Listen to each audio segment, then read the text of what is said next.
Yeah. Hi, everybody. Hey, what's up, man?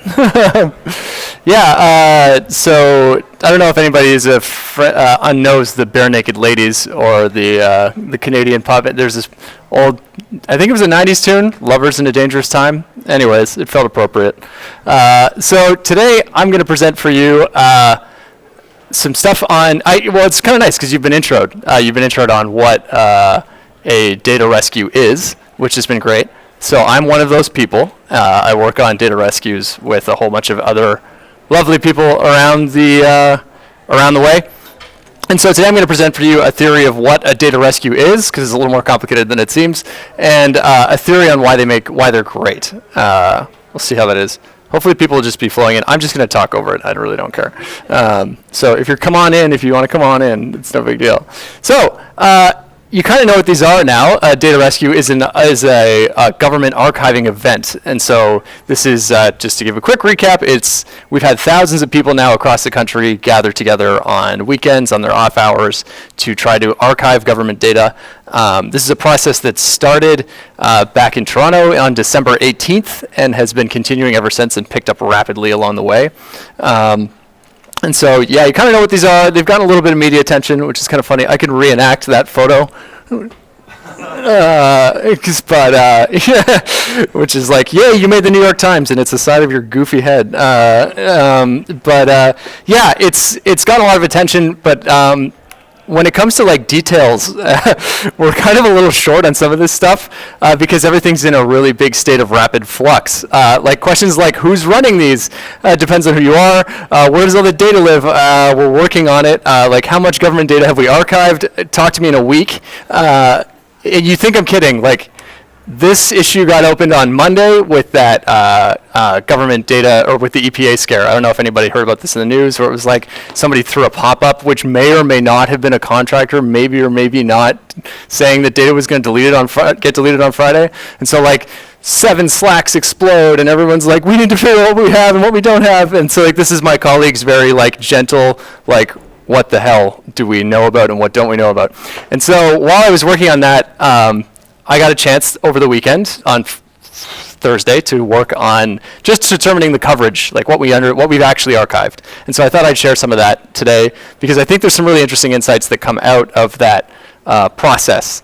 I've been working on a feature over the weekend. It's not finished in time. I was really hoping to show it to you, but like it's kind of trash right now, so we're not going to. But the main thrust was we've been taking just lists and lists and lists of URLs from various different organizations that we work with. We try really hard to work with anybody and everybody who has information about archiving government data. This includes the Internet Archive, this includes the newly minted Data Refuge, this includes archivers.space, which is a project I'm heavily involved in, Climate Mirror, Tufts University is doing a bunch of GIS data. We've got who else? Michigan has a bunch of stuff. There's a group in Boulder that's doing a bunch of archiving. So we have at least 10 organizations that all have information about data they've archived, and it's all sort of tied back to these URLs. And so to sort of start to get an understanding of coverage, I built a data structure you've probably seen before, which is just taking URLs, breaking them into their components, and forming a tree, right? So we've got this. This is a very contrived tree, but it is a nice illusory example. The current just EPA across HTTPS, HTTP, and FTP is 18 to 22,000 nodes, somewhere in there. And so that's not complete because we'll get into that. As an example, this is the path to a document, but the nice thing is as you add to this tree, it doesn't duplicate stuff. And so we can associate information with each one of these nodes about what we know about a specific given data set. So for example, this is a path to a doc this is a real URL, I think. No, it's not, I lied. I changed it to CSV because we're at a CSV conference. But this is nice because what we end up with is we take all of the lists that everybody has given us and we sort of say, okay, cool, let's establish this. And now we get to start to examine something for completion. So these little check marks we can see this projector's kind of not great, but hopefully you can see this. So we can sort of look through and be like, hey, we got that. And in this case, we're calling archived, meaning we have a identical hash of the resource in 2 places at least. So it's a bit of a challenge, but So we can sort of calculate coverage, and then we get what we really want, which is like coverage of how much of this sort of scheme we have, which has been super sweet, but also super challenging because we get new lists all the time, and like links die and all kinds of stuff.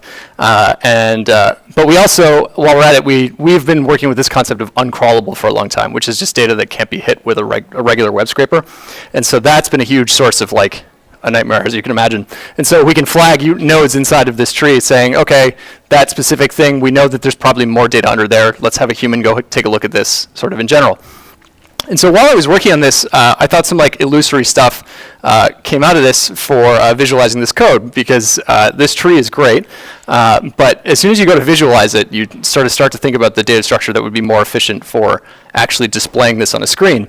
And like this sort of past providing some work to try and sort of visualize it. And I've been at this for like 4 or 5 months now with a bunch of us, and like this was a really fun moment because what this is saying, this function is a kind of a lie, but what this does is this takes this tree and turns it into this, which is basically just a list of nodes on the left, right? So we've just got like this everything that we know anything about, and then a list of links. So this is a different representation of the same thing, right? And it's kind of interesting, and then if you want to look at that visualized, it looks like this. But to me, that's just like trash. Like I can't understand what that is. But the one thing I really want to do when I see a list that looks like that is I just want to draw more lines. And then when I draw more lines, I'm like, well, that's cool, but it would look more badass if it looked like that. And so, like, yeah, there you go. This is better. And so I know this is dumb, but you kind of realize that, like, looking at these two sets, this is ordered and wonderful, and this is chaotic. But if you want to get into set theory, A is a subset of B, because I've drawn a bunch of silly lines, right? And A is much easier to comprehend. B has some interesting properties. And so, like, what are those interesting properties? Well, when we're talking about sort of improving the integrity of information, we're really all really afraid of this, right? Somebody coming in and just like snipping that one very vital node in the tree. And if EPA.gov 404s, we lose access to data, and that's no good. And so this thing on the left, this A example, is a very beautiful, very easy to understand thing.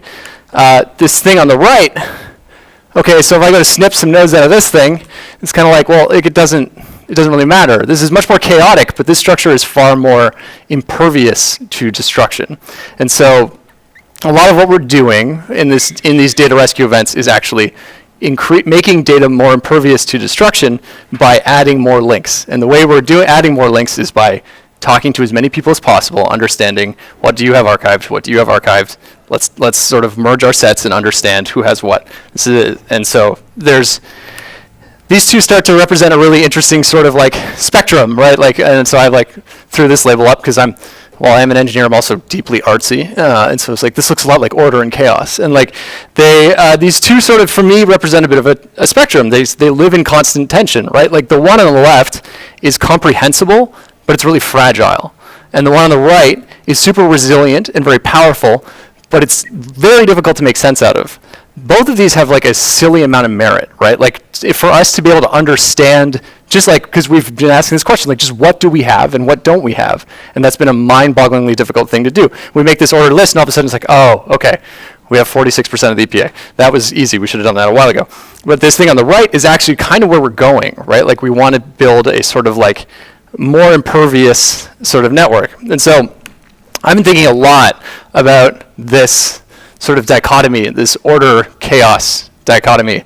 And for me, that's like it's a nice like point of meditation. Because personally, like before I got into this data rescue stuff, I've been working in like the tech sector as an entrepreneur for a long time. So I'm like one of these like recovering cold-blooded capitalists. I like really love the idea of making money for a long time, and like I still do. But when I came into this project, I have always been really sort of comfortable with chaos. Like the last 5 years of my life have been working on building products, and the closest metaphor I have for what it's like to work in the tech sector right now is it's like playing full contact football blindfolded in outer space with jetpacks. That's like the closest I can imagine. Because it's kind of what it feels like every now and then. Like on a Tuesday, you'll just get this like, oh, this new startup that you didn't know existed that builds exactly what you build, now exists, does what you do better, and has raised $15 million, and you suck. So like, go home. And so that's been my life for a long time. And so as far, I think on this spectrum, if I had to place myself, I think I live somewhere close to here with like everybody in like punk rock bands to me on the right, and then like a lot of things to me on the left.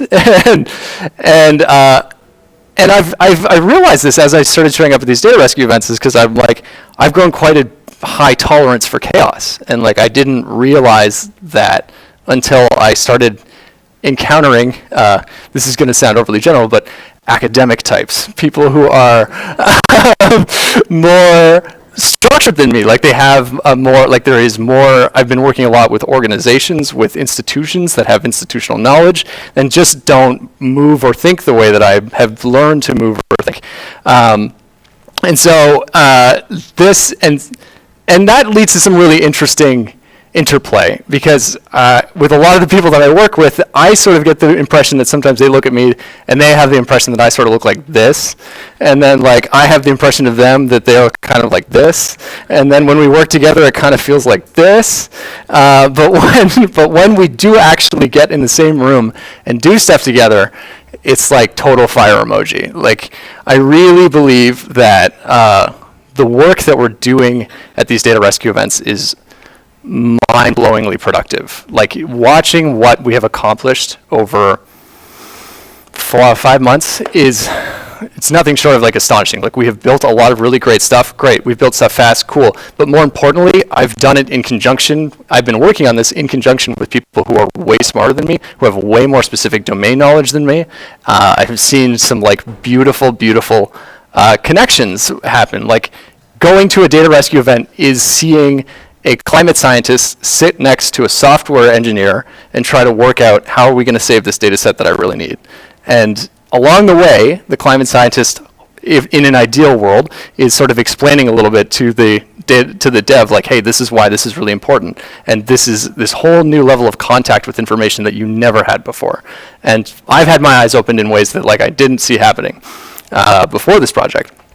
And so for me, this, to try and sum it up, is it kind of feels like my lesson here is to move away from the chaos a little bit and more towards the ordered, to understand that there's real value in working slower and then not slower. See, and like I don't even have the language for it because I'm always just like, oh, they're slow.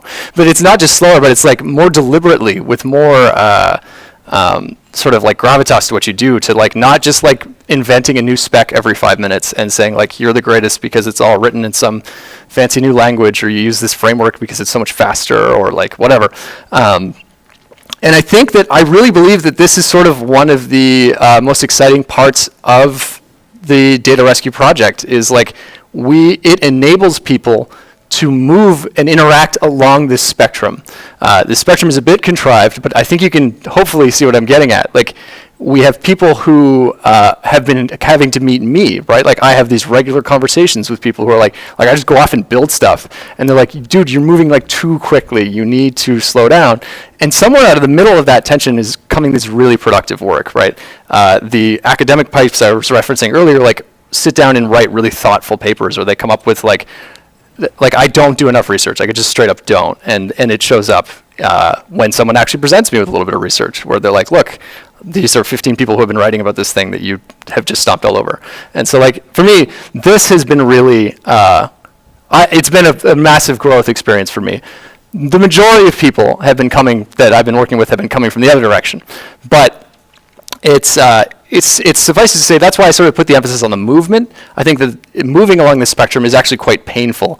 It's very difficult to sort of step outside your shell and work with people who you don't normally work with, right? Like, a lot of this sort of grinding noise that comes out of working together is the sound of progress, but it comes at a sort of cost for all of us. It's highly stressful work. Ask anybody who's been deeply connected to the data rescue project. I'm looking at you, Lori.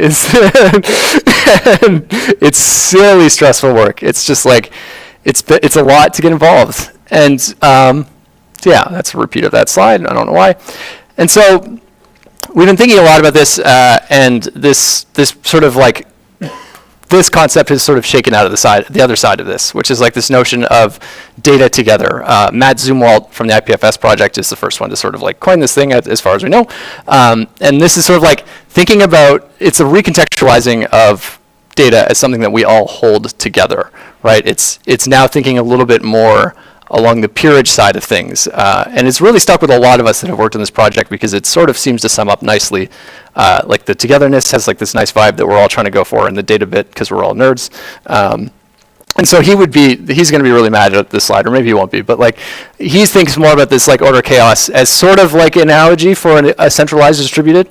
I don't think this is totally applicable. I think he'd be upset about this like chaos distributed part of things, but this is the notion of like, as the what we're doing is forming a distributed network, right? Whatever you want to call it, we're building these deep connections between archives and repositories to try and say, if you need this information that at some point has disappeared, these are the places you can go to get it. That's the central purpose, point of value we'll provide. And ideally, at these data rescue events, data that was super vulnerable has been archived so that is possible to begin with.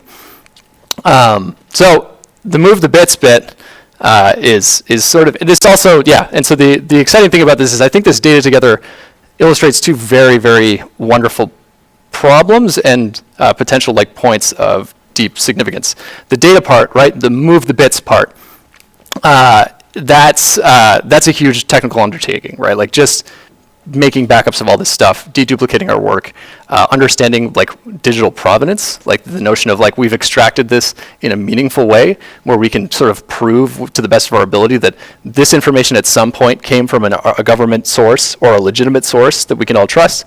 It's been touched by these people and it hasn't been sort of like modified in any way, shape, or form. We have it duplicated in two places so we can understand that this is truly, like it just adds to the veracity of that information. So the data bit is sort of fairly straightforward. It's not straightforward, but it's a very big technical challenge. It's very exciting to work on. But for me, the bit that like, the like squishy side of me really enjoys is the together bit, right? Is this like, what the together bit? Who is together, right? Like who is this set of people that is engaging in this stuff, right? And it's easy to sort of naturally gloss over that and to think that it's just like, oh, it's just everyone, right? Like, yeah, but now you've sort of glossed over the biggest part of the problem, which is like we're getting a whole bunch of people from a very different set of backgrounds into the same room, and we're asking them all to sort of behave in concert. And that's a lot to ask. And that's, as we can all sort of say, I can say firsthand, it's like, it's challenging because it challenges who you are. It makes you think about your title. It makes you think about, it makes me think about my ego. I think I know how to do everything right, and that has been checked very heavily. But at the end of the day, the together thing is really exciting because it's an acknowledgement that we're part of a group, we're part of a peer-based system that is going to grow in response to a very big challenge, right? This notion that as the government's sort of is sort of being thrown into, like the dependability of the government is sort of being thrown into question. We're having to grow this together, this public, to try and accommodate some of that, and that for me is really exciting. And so, so hopefully through this, you might believe me, you might not believe me. I really think that the big advantage here is like getting the real upside of these data rescue events is getting people from different backgrounds into the same room. It's worth saying that I don't know if that metaphor applies on extreme ends of the scale, right? Like, I think it's natural to sort of try and abstract that pattern to say, oh, and that means I should just go like marching down the street and talking to people who I've never talked to before. Like, one of the benefits here has been that everybody has come to the table with this impression of like, there's a big problem we all need to fix, so we're all going to sort of put ourselves second and the problem first, but also that we're not that far away in professions, right? Like a data scientist, a computer programmer, and like a PhD student in physics all have like a very similar, there's at least a common language there, right? And so maybe there's some grinding noises, but we're not like, it's not so painful that we can't get anything done. So, before like begging you to come to a data rescue event, like I think one of the biggest sort of takeaways for me for personal growth, and if you can hopefully apply to your life even if you aren't sort of like archiving government information, is like making friends near you, maybe not directly in your field, seems to be one of the recurring themes of success, as far as I can tell. And so if that's a pretty easy lesson to apply anywhere in your life, and hopefully that is applicable. But if you have time and interest, you should totally join a data rescue. You should totally start a data rescue. And if you have interest in doing that, you should totally talk to me, because we can do more of those. It's, as I said, it's in a really high state of flux. Like we're working on all kinds of aspects of this. So it's kind of chaotic right now. Like if you ask any of us, like how do I get involved? Like sometimes the answer is different, because last week there was just some piece of information that's changed. So I apologize on behalf of the entire community if we don't give you a straight answer on stuff, but please keep talking to us, because we're desperate for more people. So if you want a concrete thing to get involved, we have a Slack. This is the Slack that I sort of I haunt the most, which is archivers.space's Slack. Archivers.space is a project to help assist in archiving data. It sends stuff to Data Refuge. If you want to hit me up on Twitter, I'm B_2I5s, because I'm B5 on everything else. But yeah, I thought I'd leave some time for questions, because maybe, I don't know if you guys have had a chance to quiz somebody who is actually at a data rescue stuff. So yeah. I can't help but wonder if your influence on the others involved is bringing them over to the chaos side a little bit. I hope so. Are people in academia, especially in information sciences, are they changing their approach to this stuff? Because it feels like data rescue is how the data should be stored to begin with. Yeah, I mean, So the question was, are data scientists sort of embracing chaos a little more? The librarians. Are the librarians embracing chaos a little more? I don't think that the librarians are embracing chaos a little more, and I think that that's good. And I think that's the point here, right? Is that there's value on both ends of this, and I think that that's the point, right? You need the order to make sense out of things, and we're always going to need people who live quite staunchly on the ordered side. Us programmer yahoos, I'm super happy over here, but I think, to your point, we are getting compromises and we are moving forward, but that's going to be an ongoing thing, I think. Yeah. How are you making this stuff that you collect public and making it easy to access for people who maybe are participating in data rescue who want to actually sort of yeah, so there's been a huge push to, there's a couple of things. So everything we archive goes to datarefuge.org, so that's a good start. Pardon me, I burped and I just don't realize if that went into a microphone. The rest of the stuff, a lot of it, so the next thing to do is to actually publish this feature that I was just talking about, which is give us a URL you want to know about, or the title of a data set, and we will show you where it's archived, right? It's on the Internet Archive, because Internet Archive has easily the best coverage of all this stuff. So those tools are forthcoming. As I mentioned, it's all sort of in rapid flux. But yeah, I think Data Refuge is definitely the best place to start for some of that stuff. And then if you want to do the technical stuff, the archivers.space app is where we actually track the progress of sort of extracting data. And so yeah. What's the scope of this? I mean, is this one of those? Is this something that just essentially will have no end because of Yeah, so and that's that. Everybody who has sort of kicked into the project to begin with has sort of said, they've either taken the approach of we're going to set in roots here and really sort of stick around, or we are going to collaborate our way out of existence. And so the Environmental Governance and Data Initiative, which is edgy, which I didn't talk about much, but is sort of one half of this. They have a desire to collaborate themselves out of existence. Personally, I work on online products, and I think at some point we need a place where we can visit to say hey, you can download this as a DAT package. You can put this over as a web archive. I think we need to write tools that do these translations, and we need to start to do interoperation between data repositories. And so that's stuff that we're working on. I don't know if that'll go away or if that'll turn into a series of services that get built into other frameworks. Hopefully the latter, to be honest, because more services is kind of have to break your microphone and spin up more stuff, and like it's just a lot of work. So, yeah, I think the plan is to try and either collaborate out of existence or to set up very permanent structures that are like well funded. And the answer to that question depends on who you're talking to. I was wondering, so, like, saving, like, old data is obviously, like, is an important thing. Mm-hmm. But the environment that we're in right now, basically clearly, the administration is clearly indicating that they are not going to even collect new data. Yeah.